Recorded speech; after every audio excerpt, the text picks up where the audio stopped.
Now we have the controller coming to this side of the aircraft. The aileron servo wire is also on this side of the airplane. And we'll need to cut a hole through the cross brace here to bring the aileron servo wire down through and get it to the receiver, which is going to be down here on the bottom side of the airplane.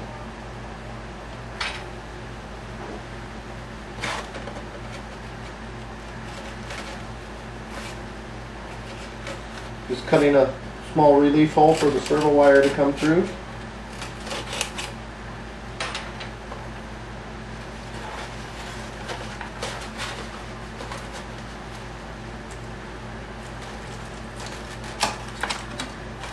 Bring the servo wire through.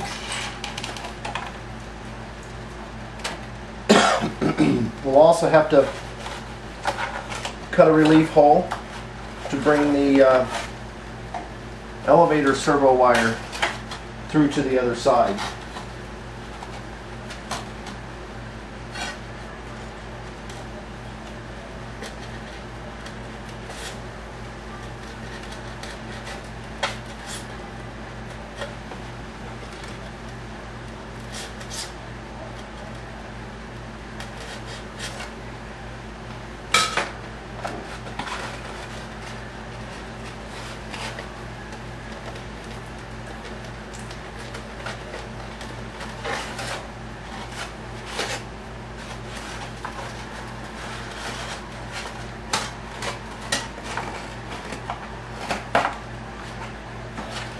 Now we have all 3 servo wires right here just in front of the landing gear block.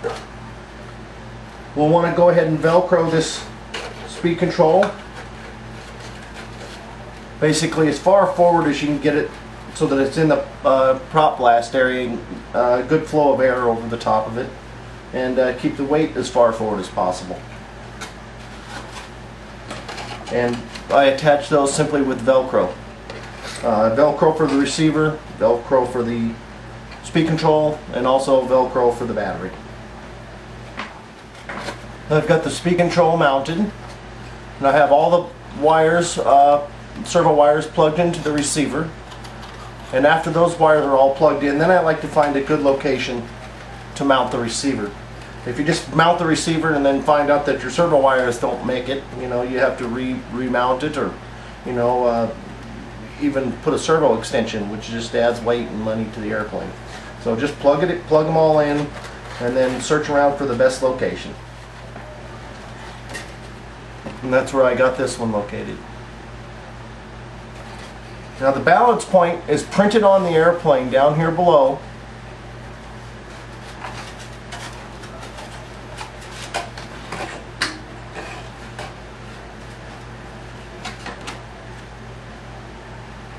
Approximately 2.5 inches back from the leading edge of the wing is the balance point. And generally that means you have to put the battery up as far forward as possible on this airplane.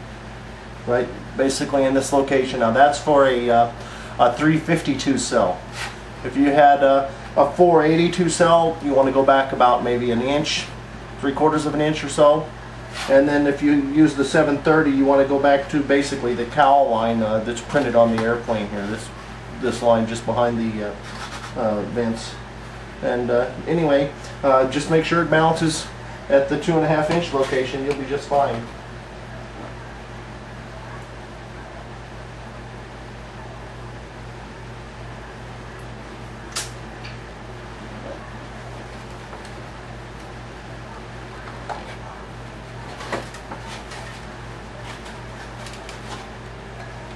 At this point, I like to add just a little bit of extra CA to the nose. Just a bead about 1 inch long on the top and the bottom. Now that we have the motor mounted and the electronics completely installed, it's time to glue your vortex generators onto the wing. Now, the outside wing here, you're going to go from the corner of the aileron where the aileron hinge meets the forward cutout of the counterbalance. You want to glue the back half, the large part of this triangle, right into that corner. Of course, you don't want to overlap the aileron. You'd the aileron wouldn't be able to move. But you want to get it right back there, and basically start from the hinge line and go forward. And I like to put the CA on the vortex generator, and then spray the wing, and then place it down on, starting at the back and laying down at the front.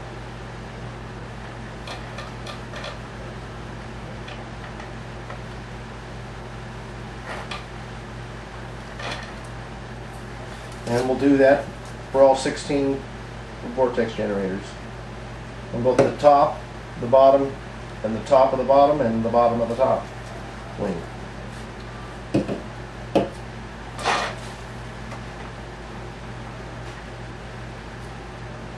Now, I like to keep the gray side pointed so that it's visible from the front of the airplane. This one goes for the bottom here.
Be careful while laying it upside down when you have those on there. They will support some of the weight, but you can break them off.